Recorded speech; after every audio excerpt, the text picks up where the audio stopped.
ఇంకో పక్క మున్సిపాలిటీలో మీరు చూస్తే 90 లక్షల మెట్రిక్ టన్నులు చెత్త ఉంది.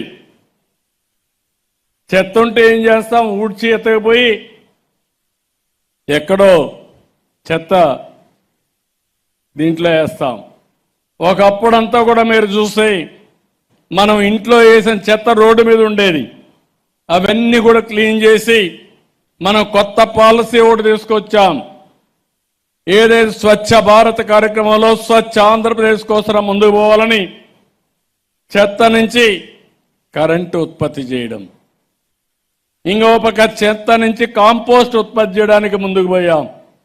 అవన్నీ కూడా నాశనం చేసి మా నారాయణ అడిగితే ఎప్పుడు లోపల పనిచేస్తావా అంటే ఇంకా 2 ఏళ్లు పడుతుందంటే 2 ఏళ్లు కుదరదు. రేపు రాబోయే అక్టోబర్ 2వ తారీఖున చెత్త ఎక్కడా లేకుండా చేసే బాధ్యత